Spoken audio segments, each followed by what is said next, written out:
10 साल के लिए कैद हैं। और आज जज जो थे हाई कोर्ट के अंदर वो ये कह रहे थे कि ना कागज़ किसी ने देखे, ना प्रोसिक्यूशन ना डिफेंस ने, ना जजेस ने, और 10 साल की कैद उनको दे दी। इससे बड़ा मजाक हो सकता है। और ये राना सनाउल्लाह जो 15 जो वो तो खुद तो हारा हुआ है, लेकिन जो वो उसकी जमात नून लीग 17 सीटों के साथ जीती गई, बाकी सारे चोरी किए हुए लोगों की सीटें चोरी किए हुए चल के हुकूमत के ऊपर बैठे हुए हैं। और उनकी जुर्रत कि वो बैठ के या उनके जो ये टाउट्स बैठ के इमरान खान को धमकियाँ जान की दे रहे हैं। क्या ये नून लीग के ज़िम्मे लगा है इमरान खान को ख़त्म करना? ये उसके ज़िम्मे लगा है? ये 17 सीटों वाली जमात की ये परेशानी है कि हमारे सिर्फ 17 सीटें हैं और इमरान खान को जिसका दिल करता है खुद आके टीवी के ऊपर बैठ के जान की धमकी दे रहा है, क्योंकि ये बदमाश है राना सनाउल्लाह। इसका क्या ख्याल है कि यहाँ सब ने घर बैठे रहना है, आराम से बैठे रहना है, या आपका ख्याल है कि जो पीटीआई के हैं जिनको उन्होंने हराया है वो तो वहाँ के हारा हुआ आदमी है ये राना सनाउल्लाह, फैसलाबाद ने उसको रिजेक्ट कर दिया।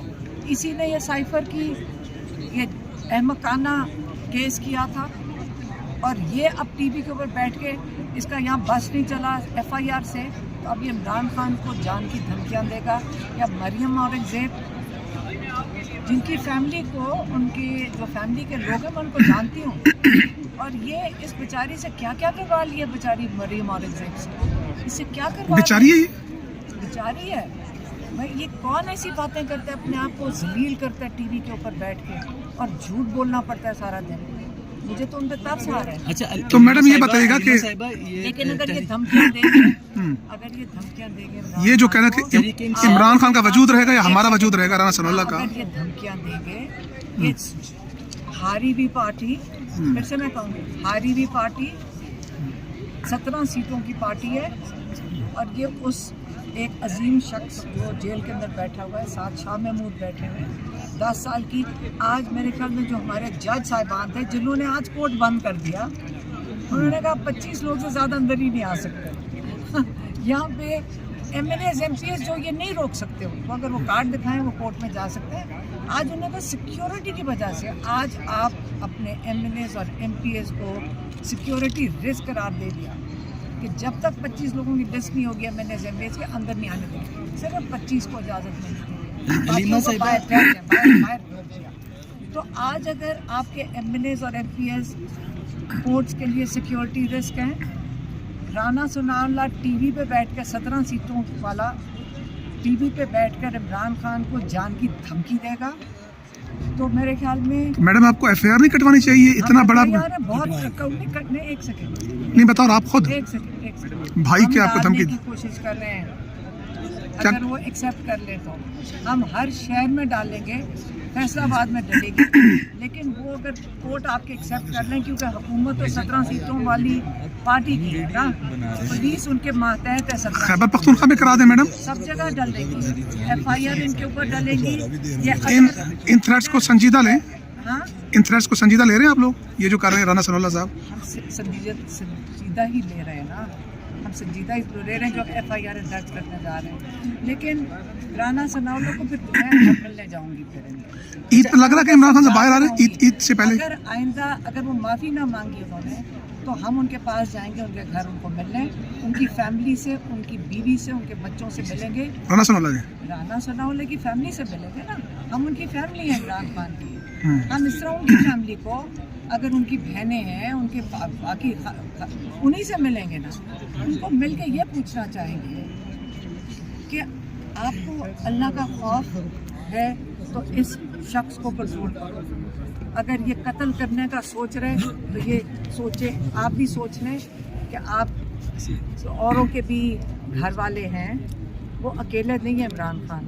लावारिस है इमरान खान मुलाकात करेंगे आज शाम में दीदी उनसे मुलाकात की। देखें ये मरियम नवाज की हुकूमत है इस वक्त 16 सीटों वाली, मेरे घर में 17 सीटें मैंने मुबारकबाद मैडम 16 सीटें वाली हुकूमत है। अब ये बेचारी यही करेगी, हरकतें पहले करेगी, इमरान खान का दरवाज़ा बंद कर दो, जेलें बंद कर दो, مریم نواز تاکہ وزٹ کر رہے ہیں، اس کو ڈیالہ بھی دیکھا ہے، وہ کوٹ لکبت تو ہوا ہی ہے چکر لگانے، ان سے کام نہیں چلے گا، ان سے یہ چل ہی نہیں سکتا، یہ کتنے دن چلا لیں گے، ہم گھر تو نہیں بیٹھے رہیں گے نا. تو مریم نواز کو تھوڑے دن یہ کر لے گی، کتنے دن 16 سیٹوں پہ نہیں چل سکتی. میڈم کو اسٹیبلشمنٹ سے کوئی پیغام آپ کی طرف توسط سے یا کوئی مذاکرات کی؟ دیکھیں مذاکرات چھوڑیں، اس وقت کیس ہے یہاں پہ، عمران خان کو کنوکشن ختم ہونی چاہیے بس، اور شاہ محمود کی جو یہاں لگی ہوئی ہے احمقانہ کیس ہے. جج بھی آج اس کے اوپر ان کو سمجھ نہیں آ رہی تھی کہ کیس کس چیز کے اوپر کیا ہوا ہے. اچھا جب نہیں پتہ کسی کو کہ کیس کس چیز پہ ہے تو ختم کریں کنوکشن، بس کر دیں یہ ڈرامہ. اب ڈرامے کی اخیر آ گئی ہے نا، اب ڈونلڈ لو پہ بات کریں. جی سوال یہی ہے کہ ڈونلڈ لو کے بیان کے بعد ایک سیکنڈ ڈونلڈ لو کے اوپر بات کریں. دیکھیں آج پاکستان کو یہ تو سمجھ آ گئی کہ جو ہم سمجھتے ہیں ڈونلڈ لو پاکستان کا وائس رائے ہے، آج اس کو ان کو پاکستانی کو یہ سمجھ آئے کہ وہاں سرکاری افسر کو جو الیکٹڈ ریپرزینٹیو ہوتے ہیں، جو لوگ ہوتے ہیں، جو عوام ہوتی ہے، ان کے نمائندے سوال جواب کر سکتے ہیں. آج اس کی جب اس کو بلایا گیا، اس سے یہی پوچھا گیا، اس نے کیا کہا؟ میں نے تو کہا ہی کچھ نہیں ہے. اس نے سچ بولا ہے یا جھوٹ بولا ہے؟ اب یہ کون فیصلہ کرے گا؟ سائبر کے اندر ہے نا سچ. ہمارا اسد مجید جو اتنے اچھے اتنے قابل رسپیکٹیبل آدمی ہے، اس نے کیوں جھوٹ بولنا تھا؟ ڈونلڈ لو نے جھوٹ بولا ہے اپنے وہ جو پبلک ریپرزینٹیٹیوز کے. وہ تو کہہ رہے ہیں کہ میری جان کو خطرہ ہے، میری بیگم کو دھمکیاں دی گئی ہیں اور ہم بہت زیادہ ان عرصے میں اذیت کا ہم نے سامنا کیا ہے. ڈونلڈ لو نے یہ بیان دیے. ہمیں کون اس کو دھمکیاں دے رہا ہوگا؟ یہ ہمارے لوگوں نے اس کو سکھایا ہوگا. وہ اصل میں حقانی، عمران خان نے کہا تھا باجوہ حقانی، یہ ان کا اس کا لابیز جو تھا باجوہ صاحب کا، انہوں نے ہائر کیا تھا یہ حقانی ہے. یہ حقانی کی کارکردگی ہے. اچھا امریکہ میں